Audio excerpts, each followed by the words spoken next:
অন্নপূর্ণা ভান্ডার প্রকল্পের নতুন নোটিশ। এবার এই নির্দেশ না মানলে কেউ পাবেন না ব্যাংক অ্যাকাউন্টে ৩,০০০ টাকা, সবাইকে জমা দিতে হবে। আবারও এই কাগজগুলো, এমনটাই নির্দেশ দেওয়া হয়েছে। তো বন্ধুরা, নতুন নোটিশে কি বলা রয়েছে, কাদের কাদের জমা দিতে বলা হয়েছে, আবারও কাগজগুলো এবং কোন কাগজগুলো আপনারা জমা দেবেন, কোথায় গিয়ে আপনাদের কাগজ জমা দিতে হবে, সমস্ত কিছু জানাবো আজকের এই ভিডিওতে। তো অবশ্যই ভিডিওটিতে আপনারা প্রত্যেকেই প্রথম থেকেই শেষ পর্যন্ত সঙ্গে থাকবেন। দেখুন বন্ধুরা, যবে থেকে এই অন্নপূর্ণা ভান্ডার প্রকল্পের ফর্ম ফিল আপ শুরু হয়েছে তবে থেকে আপনারা অনেকেই চিন্তিত রয়েছেন। কেননা দেখুন, 50 লক্ষেরও বেশি মহিলা এই প্রকল্পের টাকা পেলেও এখনো পর্যন্ত কোটি কোটি মহিলার ব্যাংক অ্যাকাউন্টে এই প্রকল্পের টাকা কিন্তু ঢোকেনি। প্রত্যেকে অফলাইনে ফর্ম জমা দিয়েছে, আবার অনেকেই কি করেছে, অনলাইনে গিয়েও ফর্ম কিন্তু জমা দিয়েছে। অনেকেই ভাবছে যে আমি অফলাইনে ফর্ম জমা দিয়েছি, আমারটি যদি ডেটা এন্ট্রি না হয়, তাই আমি নিজেই অনলাইনে ফর্ম জমা দিয়ে দিচ্ছি, তাহলে আমি হয়তো আগে টাকা পাবো, এই ভেবে অনেকেই আপনারা অনলাইনে ফর্ম জমা দিয়েছেন। তবে দেখুন, এই মুহূর্তে আপনাদের জন্যই একটি গুরুত্বপূর্ণ আপডেট উঠে এসেছে। সেই আপডেটে কি বলেছে সেটি আগে আপনাদেরকে জানিয়ে দিই। পশ্চিমবঙ্গের বিজেপি সরকার ক্ষমতায় আসার পর থেকেই মহিলাদের জন্য চালু হওয়া অন্নপূর্ণা ভান্ডার প্রকল্প নিয়ে প্রশাসনিক তৎপরতা কিন্তু তুঙ্গে রয়েছে। দেখুন, অনলাইন এবং অফলাইন উভয় মাধ্যমেই এই প্রকল্পের ফর্ম ফিল আপ প্রক্রিয়া জোর কদমেই চলছে, এটা আপনারা জানেন। অধিকাংশ আবেদনকারী অনলাইনের সহজ প্রক্রিয়ায় বেছে নিলেও অফলাইনে আবেদনের ক্ষেত্রে আবার নতুন নিয়ম ও কড়াকড়ি যুক্ত করা হয়েছে। দেখুন, এই নিয়মটি আপাতত হুগলির চুঁচুড়া পুরসভায় সম্প্রতি একটি নির্দেশিকায় কেন্দ্র করে বর্তমানে আবেদনকারীদের মধ্যে ব্যাপক চাঞ্চল্য তৈরি হয়েছে। অর্থাৎ চুঁচুড়া পুরসভার পক্ষ থেকে জারি করা বিজ্ঞপ্তিতে জানানো হয়েছে, গত ৩ জুনের মধ্যে যে সমস্ত মহিলারা অন্নপূর্ণা যোজনায় আবেদন করেছেন এবং অফলাইনে আবেদন জানিয়েছেন তাদের ক্ষেত্রে কিছু অতিরিক্ত নিয়ম মানতে হবে। সাধারণত নিয়ম অনুযায়ী আবেদন করার সময় কেবল আবেদনকারী নিজস্ব আধার কার্ড, ভোটার কার্ড এবং ব্যাংক অ্যাকাউন্টের তথ্য জমা দিয়েছিল। কিন্তু চুঁচুড়া পুরসভায় নতুন নির্দেশিকা অনুযায়ী এখন থেকে আবেদনকারী মহিলার পাশাপাশি তার পরিবারের প্রত্যেক সদস্যের আধার কার্ড, ভোটার কার্ড, রেশন কার্ডের ফটোকপি জমা দেওয়া বাধ্যতামূলক করা হয়েছে। বিজ্ঞপ্তিতে স্পষ্ট বলা হয়েছে, যারা নির্দিষ্ট সময়ের মধ্যে পরিবারের সকল সদস্যের এই প্রয়োজনীয় নথিপত্র জমা দেবেন না, তারা অন্নপূর্ণা ভান্ডারে আবেদনপত্রটি সম্পূর্ণ বাতিল বলে গণ্য হতে পারে, যার ফলে প্রতি মাসে ৩,০০০ টাকা থেকে আপনারা বঞ্চিত হতে পারেন। যেসব পরিবার এখনো এই নথিগুলো জমা দেয়নি তাদের জন্য পুরসভার পক্ষ থেকে বিকল্প ব্যবস্থাও রাখা হয়েছে। সেক্ষেত্রে একটি সাদা কাগজে আলাদাভাবে আবেদনপত্র লিখে পুরসভা অফিসে জমা দিতে হবে। ওই চিঠিতে পরিবারের প্রধানের নাম, সুবিধাভোগী মহিলার নাম, সংশ্লিষ্ট ওয়ার্ড নাম্বার এবং আগের আবেদনপত্রের দেওয়া মোবাইল নাম্বারটি স্পষ্টভাবে লিখে কিন্তু নিতে হবে। দেখুন, এক্ষেত্রে আপডেটটি এসেছে। দেখুন, চুঁচুড়ার যে পুরসভা রয়েছে সেখান থেকে একটি নোটিশ দেওয়া হয়েছে। সেখানে বলা হয়েছে, যারা ৩ তারিখের আগে ফর্ম ফিল আপ করে ৩ তারিখের মধ্যে ফর্ম ফিল আপ করে জমা দিয়েছেন এবং যারা ফর্ম ফিল আপ করে জমা দিয়েছিলেন অফলাইনে, কিন্তু আপনারা কি করেছেন, যে আবেদনকারী রয়েছে তারই সমস্ত ডকুমেন্টস জমা দিয়েছেন, পরিবারের সকল সদস্যদের আধার কার্ড, ভোটার কার্ড, রেশন কার্ডের কোনো রকম ফটোকপি জমা দেননি, তাদের প্রত্যেককে সেই ফটোকপিগুলো আলাদা করে জমা দিতে হবে।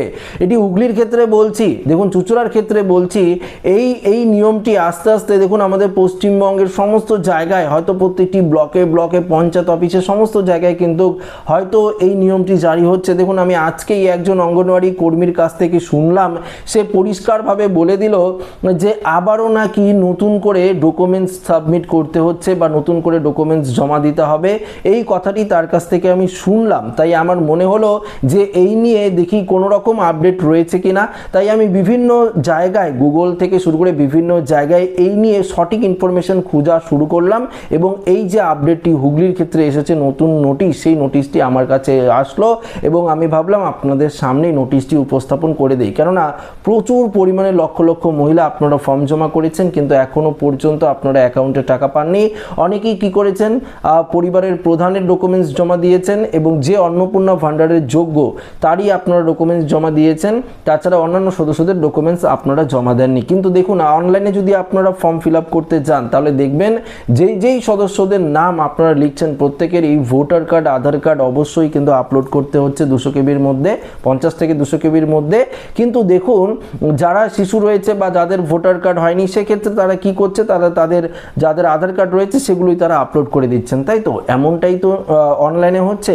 কিন্তু অফলাইনের ক্ষেত্রে আগে যারা ফর্ম জমা দিয়েছেন তারা কিন্তু সবার ডকুমেন্টস আপনারা জমা দেননি, তাই হয়তো প্রত্যেকের ডকুমেন্টস আবারও জমা দিতে বলা হচ্ছে। আপনাদেরকে আগে জানিয়েছিলাম যে এই যে অন্নপূর্ণা ভান্ডার প্রকল্পের ফর্ম ফিল আপ নিয়ে বিভিন্ন ধরনের সমস্যা, একের পর এক সমস্যা, একের পর এক নতুন বিজ্ঞপ্তি, নতুন নিয়ম জারি করা হচ্ছে।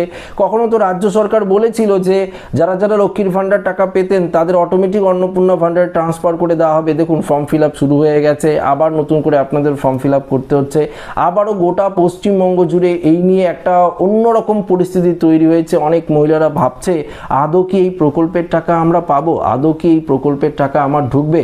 একবার আমি অফলাইনে ফর্ম ফিল আপ করলাম, বিভিন্ন জায়গায় অফলাইনে গিয়ে ফর্ম ফিল আপ করতে, সেখানে দেখুন ফর্ম ফিল আপ করতে অনেকেই টাকা নিচ্ছে, অনেকেই দেখুন ফর্ম ফিল আপ করতে 100-200 টাকা করে নিচ্ছে। সেক্ষেত্রে আপনারা ফর্ম ফিল আপ করে জমা দিলেন, আবার যে অনলাইনে ফর্ম ফিল আপ করতে নিচ্ছে 200 টাকা, 250 টাকা বা 300 টাকার ক্ষেত্রেও নিয়ে নিচ্ছে। তো দেখুন ফর্ম ফিল আপের ক্ষেত্রেই যদি 400-500 টাকা বেরিয়ে যাচ্ছে, তাহলে কবে সেই মহিলা টাকা পাবে, এই নিয়ে কিন্তু অনেক মহিলার মনের মধ্যে একটা আতঙ্কের মতন পরিস্থিতি তৈরি হয়েছে। আমি তো লক্ষ্মীর ভান্ডার পেতাম, তাহলে কেন এত সমস্যা হয়ে অন্নপূর্ণা ভান্ডারের জন্য আবেদন করতে হচ্ছে, অটোমেটিক ট্রান্সফার করে দিলেই না হতো।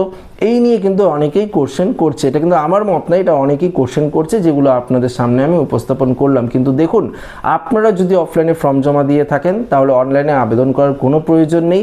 বিভিন্ন ব্লক অফিসে, বিভিন্ন বিডিও অফিসে, আমি নিজে গিয়ে দেখেছি বিভিন্ন বিডিও অফিসে প্রচুর পরিমাণে ফর্ম কিন্তু ঢিপ হয়ে রয়েছে, বিভিন্ন পুরসভা অফিসে ঢিপ হয়ে রয়েছে।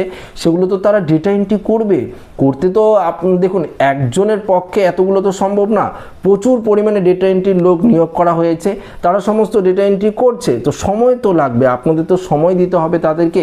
আপনার ফর্মটি ডেটা এন্ট্রি হবে, তারপর সেগুলো স্ক্রুটিনি হবে, ভেরিফিকেশন হবে, তারপর তো এই প্রকল্পের টাকা আপনারা ব্যাংক অ্যাকাউন্টে পাবেন। এছাড়া তো আপনারা পাবেন না। দেখুন যারা আগে ফর্ম ফিল আপ করেছে, কিছু কিছু মহিলার এই প্রকল্পের টাকা ঢুকে গেছে। তো প্রত্যেক সপ্তাহে সপ্তাহে এই প্রকল্পের টাকা ছাড়া হবে, এমনটাই রাজ্যের মুখ্যমন্ত্রী শুভেন্দু অধিকারী বলেছিল। সেই অনুযায়ী কিন্তু প্রত্যেক সপ্তাহে সপ্তাহে এই প্রকল্পের টাকা ছাড়াও হচ্ছে। আগে যেটা ছিল 29 লক্ষ সামথিং কিছু মহিলার অ্যাকাউন্টে 3 তারিখে টাকা ঢুকেছিল, তারপর আবার দেখুন সেই সংখ্যাটা বেড়ে হয়েছে 50 লক্ষেরও কিছু বেশি, আবারও সেই সংখ্যাটা আরও বেড়ে যাচ্ছে। কেননা আজকে পর্যন্ত অনেকের অ্যাকাউন্টে কিন্তু এই প্রকল্পের টাকা ঢুকেছে, আমি কিন্তু দেখেছি বা আমি SMS-ও দেখেছি অনেকের। সে বললো যে দাদা আমার এই প্রকল্পের টাকা ঢুকে গেছে, আমি ফর্ম জমা দিয়েছিলাম 4 তারিখ, বা অনেকেই 5 তারিখও ফর্ম জমা দিয়েছিল, বা অনেকেই আরেকটি কথা বলছি 2 তারিখেও ফর্ম জমা দিয়েছিল, তাদেরও টাকা কিন্তু গতকালকে ঢুকেছে।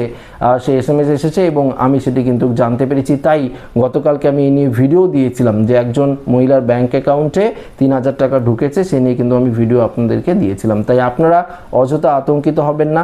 অফলাইনে ফর্ম দিয়ে থাকলেও আপনারা অপেক্ষা করুন, 3 মাস তো সময় রয়েছে। আপনারা 1 মাস সময় অপেক্ষা করতেই পারেন, 1.5 মাস সময় অপেক্ষা করতে পারেন, 2 মাসও অপেক্ষা করতে পারেন। সেক্ষেত্রে আস্তে ধীরে পরবর্তীতে আপনারা অনলাইনে ফর্ম সাবমিটই করতে পারবেন। আশা করি কোনো সমস্যা হবে না, তখন তো ভিড় হবে না। বিভিন্ন জায়গায় দেখবেন সমস্ত কিছু খালি থাকবে, কারণ সবাই ফর্ম ফিল আপ এখন করে নিচ্ছে।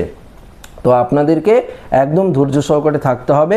দেখুন আপনার ডেটা এন্ট্রি একবার যদি আপনি করে ফেলেন, দেখুন আপনি অফলাইনে জমা দিয়ে দিলে সেক্ষেত্রে ডেটা এন্ট্রি করছে, আপনি আবারও অনলাইনে ডেটা এন্ট্রি করছেন, এটা তো উচিত নয়। কেননা এখনও পর্যন্ত রাজ্য সরকারের তরফ থেকে তো জানায়নি যে প্রত্যেককেই অনলাইনে ফর্ম ফিল আপ করতে হবে, যারা অফলাইনে দিয়েছেন সেগুলো পুরোপুরি বাতিল হয়ে গেছে, এমনটা তো বলেনি। সেক্ষেত্রে আপনারা ধৈর্য ধরে থাকুন, আপনারও ডেটা এন্ট্রি হয়ে গেলে এই প্রকল্পের টাকা ঢুকবে। অনলাইন বা অফলাইন আপনি যেভাবেই আপনি আবেদন করুন, সবার ক্ষেত্রেই ডেটা এন্ট্রি করতে হবে, সবার ক্ষেত্রেই যাচাই ভেরিফিকেশন হওয়ার পরই এই প্রকল্পের টাকা কিন্তু ঢুকবে। তো এতদিন পর্যন্ত আপনাদের কিন্তু কিছুটা অপেক্ষা তো করতেই হবে। এছাড়া আমরা তো আপডেট দিচ্ছি, এই নিয়ে আপনাদের আর কোনো চিন্তার কারণ নেই। তো আশা রাখবো ভিডিওটি প্রত্যেকের ভালো লেগেছে। ভিডিওটি ভালো লাগলে লাইক করবেন, বন্ধুদের সাথে শেয়ার করবেন, নতুন হয়ে থাকলে চ্যানেলটিকে সাবস্ক্রাইব করে আমাদের সঙ্গে জুড়ে থাকবেন। ধন্যবাদ।